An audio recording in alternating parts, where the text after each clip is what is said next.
오늘 우리가 함께 살펴볼 본문은 학개의 두 번째 예언의 말씀을 담고 있습니다. 첫 번째 예언의 말씀은 여섯째 날 초하루에 선포되었었어요. 그 말씀에 감동을 받고 은혜를 받은 이스라엘 백성들은 1장 15절에서 말했던 것처럼 여섯째 달 24일에 성전 재건을 다시 시작했습니다. 우리가 지난주에 함께 살펴본 말씀이죠. 그리고 여러분, 한 달이 지났습니다. 두 번째 말씀은 이 일곱째 달 21일에 임하였습니다. 다시 말해서 성전을 다시 건축하기 시작한 지 한 달이 조금 안 되는, 한 달 가까이 되는 그 시점에 우리 주님께서 다시 말씀하셨어요. 2절과 3절을 보면 그 상황을 이렇게 설명하고 있습니다. 너는 스알델의 아들 유다 총독 스룹바벨과 여호사닥의 아들 대제사장 여호수아와 남은 백성에게 말하여 이르라. 너희 가운데 남아있는 자 중에서 이 성전의 이전 영광을 본 자가 누구냐? 이제 이것이 너희에게 어떻게 보이느냐? 이것이 너희 눈에 보잘것없지 아니하냐? 하나님은 남은 자들 중에서 이 전 성전의 영광을 본 자가 있느냐라고 물어보십니다. 몰라서 물어보신 게 아니에요. 알고 계신데 그들에게 하시고 싶으신 말씀이 있는 겁니다. 너희가 이것을 어떻게 보느냐라고 물어보셨어요. 어떻게 보느냐라고 하는 그 말은 이것을 너희가 어떻게 보고 생각하느냐라고 하는 의미입니다. 포르기안 공동체가 재건하고 있는 성전을 그들이 어떻게 바라보고 있는가, 어떤 생각을 하고 바라보고 있는가를 우리 주님은 묻고 계십니다. 예전 성전을 본 적이 있는 이들이 지금 새로 짓는 성전을 어떻게 바라보고 있는지 평가해 보라는 거예요. 하나님은 이스라엘 백성의 마음을 모두 알고 계십니다. 그러니까 이것이 너희의 눈에 보잘것없지 아니하냐라고 말씀하시는 거예요. 두 가지 의미가 있을 수 있습니다. 먼저 솔로몬 때 화려하게 지은 성전과 이들이 지금 짓고 있는 성전이 너무 눈에 보이게 비교가 되고 있다라는 것이겠죠. 겉모습이 너무나 달랐다라는 것입니다. 솔로몬 당시에는 전 세계에서 이스라엘의 조공을 바치던 시절이었습니다. 아버지 다윗이 모든 나무들과 건축 자재들을 준비했습니다. 포로 귀한 민들과는 당연히 스케일이 다를 수밖에 없는 것입니다. 두 번째는 아직 이 성전이 완공되지 않은 시점에서 하나님의 영광이 임하지 않았어요. 그러니까 솔로몬이 성전을 지을 때에 구름이 성전에 가득 채워서 여호와 하나님의 영광이 임했었습니다. 그런데 하나님의 영광이 임하는 것이 눈에 보이지 않는다라는 거예요. 눈에 보여지는 어떠한 변화랄까요? 은혜가 없는 거예요. 은혜가 느껴지지 않는다라고 말을 하는 것입니다. 하나님의 영광은 아니어도 이제 지어진 성전에 눈에 보이는 뭐라도 변화가 있어야 하는데 그런 게 없다라는 것이에요. 16년 동안 성전 건축이 멈춰져 있었습니다. 거의 폐허입니다.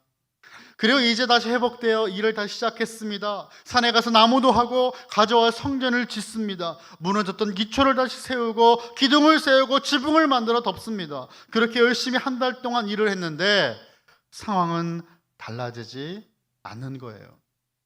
눈앞에 보이는 성전은 다시 짓기는 했지만 참으로 볼품없는 모습이에요. 사람들이 이런 생각을 하지 않았을까요? 차라리 시작하지 말 걸 그랬나 봐. 우리는 처음부터 안 되는 거였어. 바벨론 때가 훨씬 낫지 않아? 라고 하는 생각들 말이죠. 사람들이 웅성거릴 때마다 그들의 마음에 갈등과 어려움이 생기는 겁니다. 그 마음이 더 힘들어지는 거예요. 바로 그때 하나님은 선지자 학개를 통해 다시 한번 말씀하십니다. 4절입니다. 우리 한번 같이 보겠습니다. 4절 말씀 시작.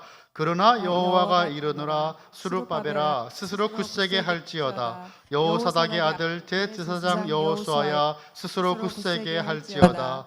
여호와의 말이니라. 이 땅 모든 백성아 스스로 굳세게 하여 일할지어다. 내가 너희와 함께 하노라. 만군의 여호와의 말이니라. 아멘. 스스로 굳세게 할지어다 라고 하나님께서 말씀하십니다. 무엇을 굳세게 강하게 하라는 것일까요? 여러 의미가 있겠지만 저는 두 가지로 요약해서 오늘 한번 말씀을 나눠보기 원합니다. 첫 번째는 마음이 흔들려서는 안 된다라는 것이. 마음이 흔들려서는 안 됩니다. 예수님의 제자들은 예수님께서 예루살렘에 입성하실 때 이제 예수님이 로마의 세력을 내쫓으시고 다윗의 영광을 회복하실 것이라고 생각을 했습니다. 예수님이 때가 됐다. 예수님 왕좌에 앉으시겠지.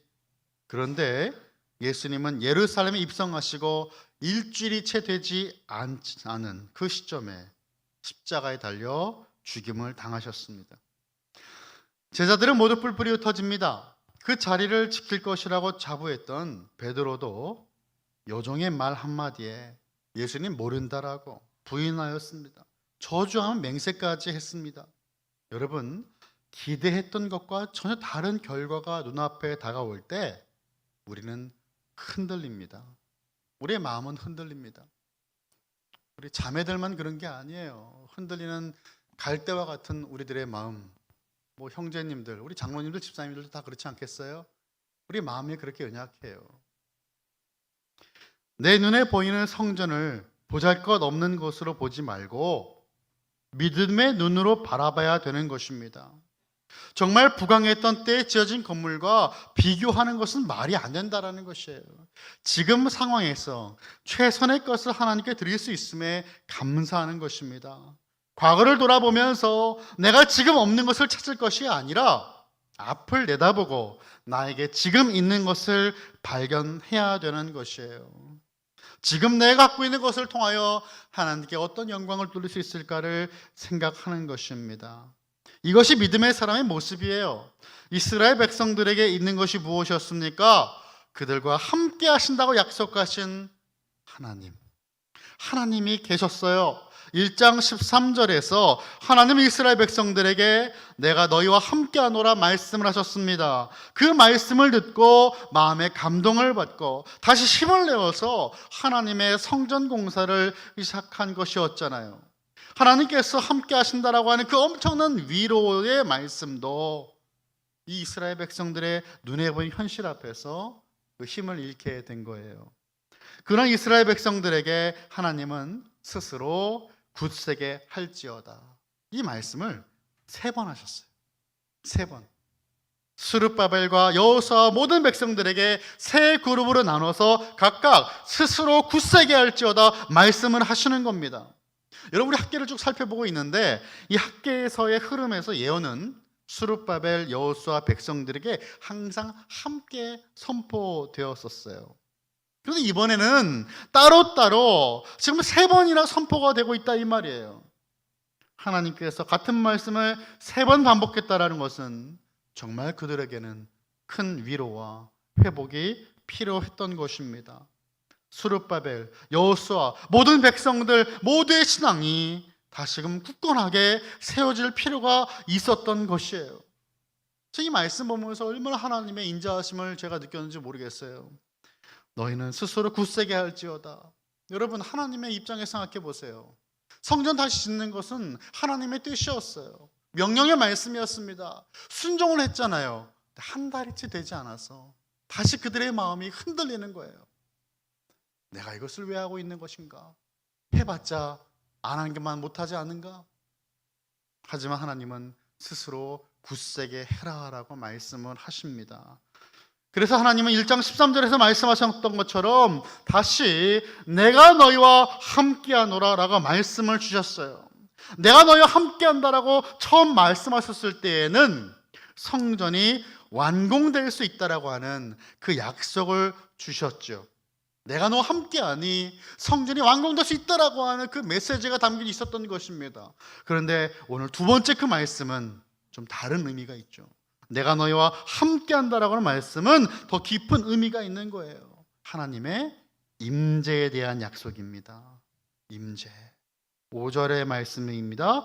너희가 애굽에서 나올 때에 내가 너희 언약한 말과 나의 영이 계속하여 너희 가운데 머물러 있나니 너희는 두려워하지 말지어다. 아멘. 하나님께서 출애굽 사건을 말씀하십니다. 출애굽 사건. 이스라엘이 출애굽했을 때 하나님께서 그들에게 주신 언약의 말씀이 지금도 그들에게 함께한다라고 말씀하시는 거예요. 하나님의 영이 계속해서 지금까지 포로 귀한 공동체와 동일하게 함께 하신다라고 말씀하십니다. 우선 하나님께서 언약한 말이라고 하셨는데요.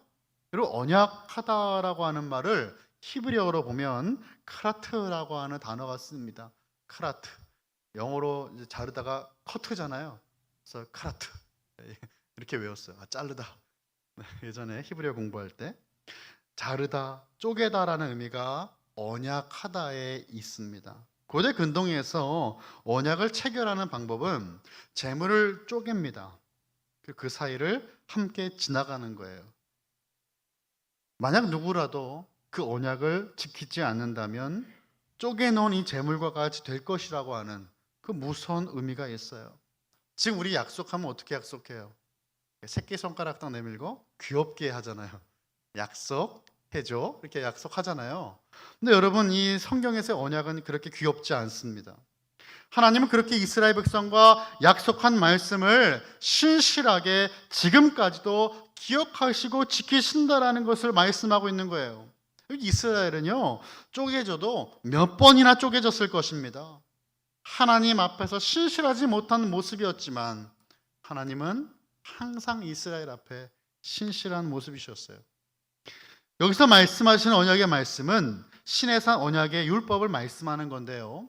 출애굽기 19장 5절과 6절입니다. 출애굽기 19장 5절과 6절, 우리 한번 같이 한 목소리 읽어보면 좋겠습니다. 화면을 보시고 시작.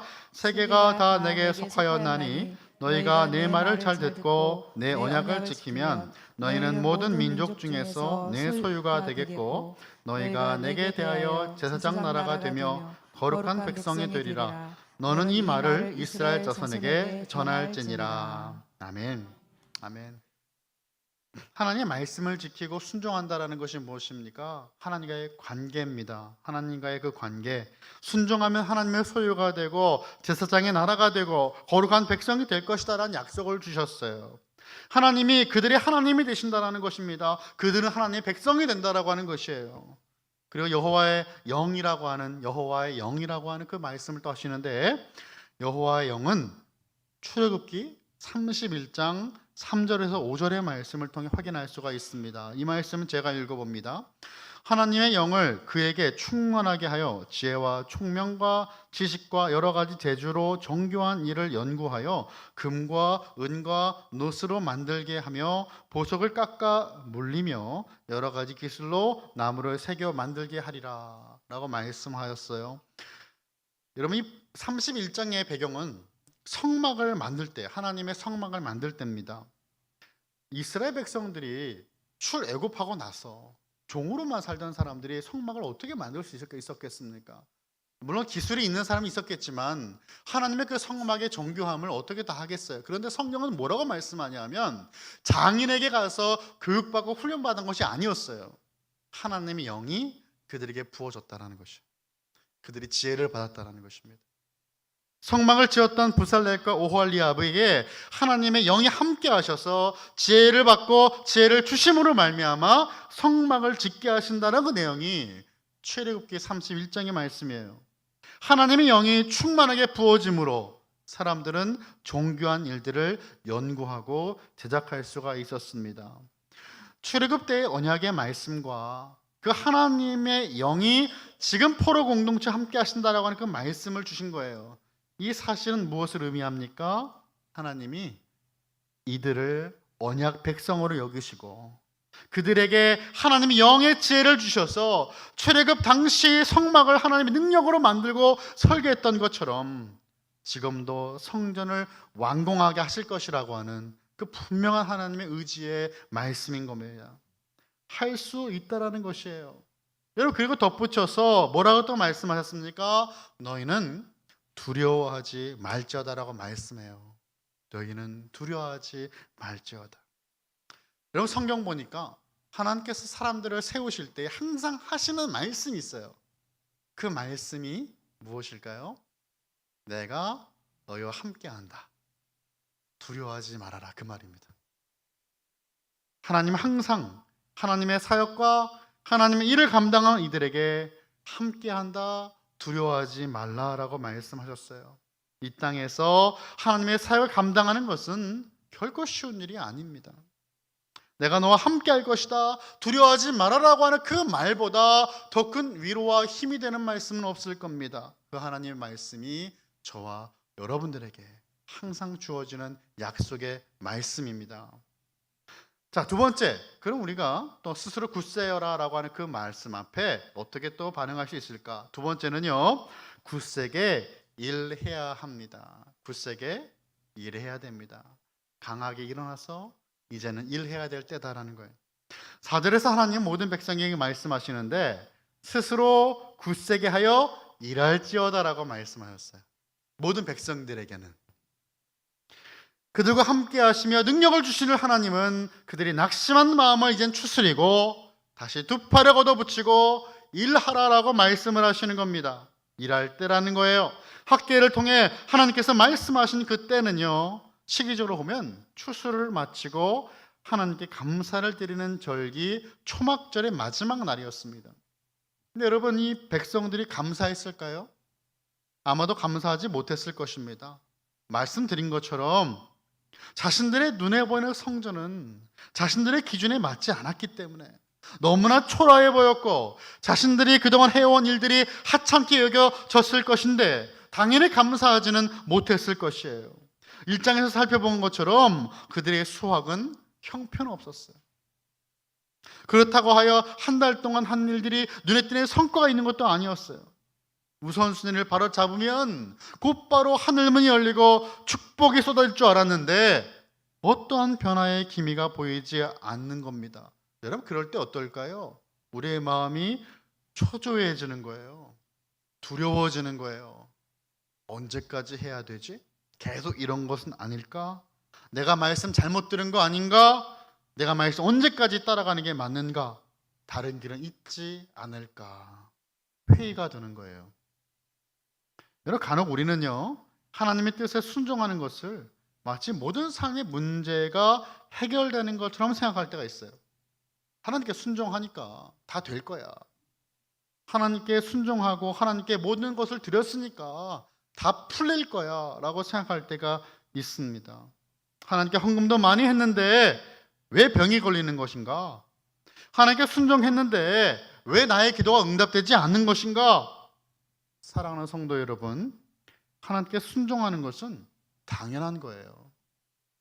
그 당연한 것을 했다고 하여 내 삶에 있는 모든 문제가 해결되지는 않는다라는 거예요. 삶의 문제는 하나님이 주신 거예요. 하나님의 뜻에 맞게 맞는 그때에 해결될 겁니다. 왜요? 우리의 모든 삶의 목적은 예수 그리스도를 닮아가는 것입니다. 연단이 뭡니까? 연단은 두들겨 맞는 거잖아요. 그래서 모든 기포를 다 빼내는 작업이잖아요. 그럼 우리는 하나님 앞에서 연단의 과정을 통하여 성숙과 온전한 순금 같은 믿음을 나아가는 것입니다. 그 과정을 살아가면서 하나님, 내가 주님께 순종했잖아요. 하나님께 헌금을 드렸잖아요. 내가 이만큼 시간을 드렸고 봉사했잖아요 라고 하면서 그 시간이 단축될 수는 없는 거예요. 눈에 보이는 열매보다 눈에 보이지 않는 열매가 더 많습니다.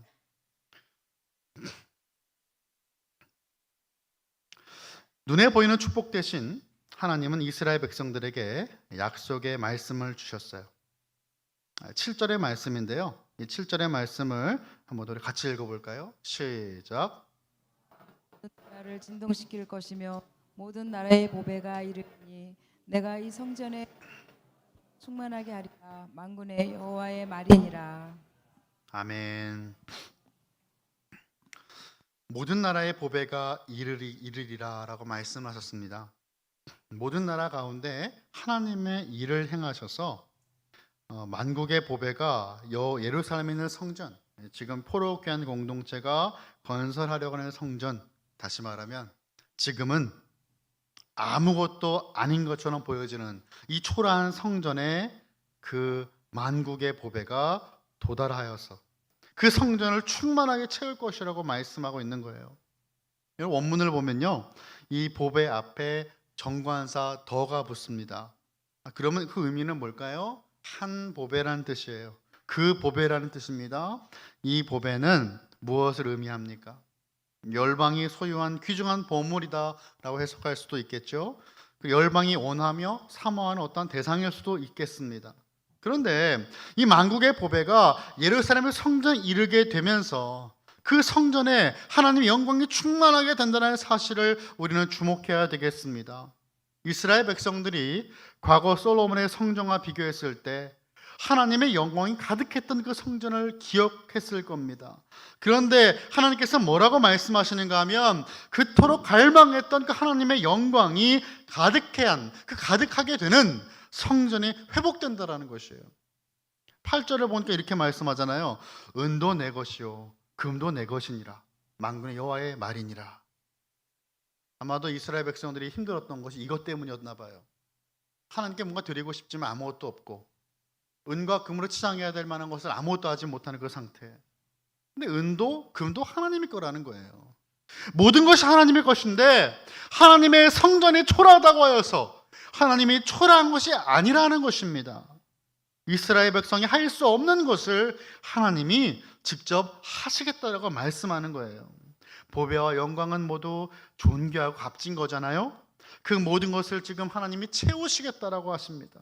9절에서 말씀하세요. 함께 보겠습니다. 이 성전의 나중 영광이 이전 영광보다 크리라. 만군의 여호와의 말이니라. 내가 이곳에 평강을 주리라. 만군의 여호와의 말이니라. 아멘. 이전 영광은 솔로몬의 성전의 영광이에요. 그리고 나중 영광이라는 것은 지금 재건되고 있는 성전의 영광을 의미합니다. 여러분, 기본적인 의미는 성전 건물의 어떤 외적으로 보여지는 화려함을 뜻하는 걸 거예요. 실제로 당시 수룹바벨을 통해 지어진 이 성전은 솔로몬의 성전보다 크기나 내부 장식 등 여러 가지 부분에서 형편없이 뒤떨어졌습니다. 새로 지어진 성전에는 법궤, 언약궤 없어요. 제사장의 그 화려했던 흉패도 없어요. 화려하게 눈에 보여진 요소들이 없는 거예요. 하지만 더 깊은 의미, 뭐가 있다고요? 하나님의 영광이 있다라고 말씀하시는 거예요. 하나님의 영광은 하나님의 임재가 성전에 가득한 것을 의미합니다. 그러니까 이전 영광보다 나중이 더 클 것이라고 하신 말씀은 솔로몬 성전에 가득 채웠던 하나님의 임재의 영광보다 더욱 크고 더욱 뛰어난 하나님의 임재가 성전에 있게 될 것이라고 말씀하는 것입니다. 만국의 보배, 성전에 충만한 하나님의 영광, 이전보다 더욱 큰 하나님의 영광은 바로 예수 그리스도께로 연결되는 거예요. 만국의 보배는 열방을 향한 복의 통로가 되시고 구원의 통로로 이 땅에 오신 예수 그리스도이십니다. 이전 영광보다 더 크다고 하신 것은 성전에 잠깐 임재하신 정도가 아니라 성전 자체이신 예수님께서 이 땅에 오신다라는 거예요. 나중 영광은 단순하게 건물이 더욱더 완벽하게 이쁘게 지어진다는 것이 아니라 예수님께서 십자가 죽음과 부활을 통해 저희의 문제를 해결하시고 구원의 문을 열어주신 것처럼 그 원래 성전이 갖고 있는 그 기능을 온전하게 완성하실 것이라고 하는 말씀입니다. 하나님은 열정을 갖고 일을 하다가 쉽게 지치고 낙심하는 이스라엘 백성들에게 영원한 언약의 말씀을 기억나게 하십니다. 함께 한다고 말씀하십니다. 두려워하지 말라고 말씀하십니다. 지금 당장 눈에 보이는 것이 아니라 장차 오실 예수님을 바라봐야 한다라고 말씀하는 겁니다. 이들의 작은 섬김을 통해 눈에 보이는 성전이 완공되는 것을 끝나는 것이 아니라 그 성전은 장차 오실 예수 그리스도를 더 나타내므로 이전 영광과는 비교할 수 없는 더 큰 영광이 무엇인지를 보여주게 될 것입니다. 말씀을 마칩니다. 이번 주 화요일은 광복절입니다. 광복을 맞이한 지 78년이 되는 날이에요. 가만히 보니까 우리 교회 성도님들 가운데서도 그 광복의 감격을 현장에서 경험해 보신 분들이 계십니다. 근데 여러분, 2002년 월드컵 4강의 감격과 그 광복절의 감격을 비교할 수 있을까요? 그럴 수 없어요. 그런데 그 광복의 기쁨도 잠시 5년 뒤인 6.25 한국전쟁이 일어나요. 어쩌면 오늘 본문에 등장하는 이스라엘 백성들의 모습은 우리 민족의 모습과도 참 많이 닮아 있습니다. 이스라엘 백성들은 솔로몬의 영광스러웠던 성전을 잊지 못하고 평범하게 재건되는 그 성전을 보며 낙심하고 실망합니다. 열심히 일을 하였지만 더 힘이 나지 않았던 겁니다. 하지만 그들이 바라봐야 하는 것은 과거의 영광이 아니라 다가올 미래의 더 큰 영광이었어요. 우리의 삶에 여러분 가장 좋은 시절은 아직 오지 않았습니다. 믿으십니까? 왜일까요? 대한민국 이처럼 잘 사는 나라가 되었기 때문에 이미 좋은 시절을 다 지나고 이제는 안 좋은 시절만 남아있는 것입니까? 예전에 잘 나가던 그 시절이 우리에게는 가장 좋은 시절이었습니까? 아니라는 거예요. 앞으로 우리가 하나님 나라에 들어가서 우리 주님과 영원토록 함께할 그 시간이 가장 좋은 시절이 될 겁니다. 영어로 하면 The best is yet to come. 그 시간이 우리에게 아직 남았기에 하나님은 마음이 힘든 우리에게 찾아오셨어. 스스로 굳세게 할지어다 강하게 일어나라 말씀하시는 거예요. 주님께서 우리와 함께 하신다라고 약속하십니다. 그리고 영원토록 함께 하시겠다라고 말씀하시는 거예요. 내가 너와 함께 한다, 두려워하지 말아라 말씀하신 주님의 말씀 앞에서 믿음의 눈을 들고 다시금 힘을 내어서 표대를 향해 달려가는 저와 여러분, 우리 모든 칼빈의 가족들이 다 되시기를 예수님의 이름으로 간절히 축원합니다.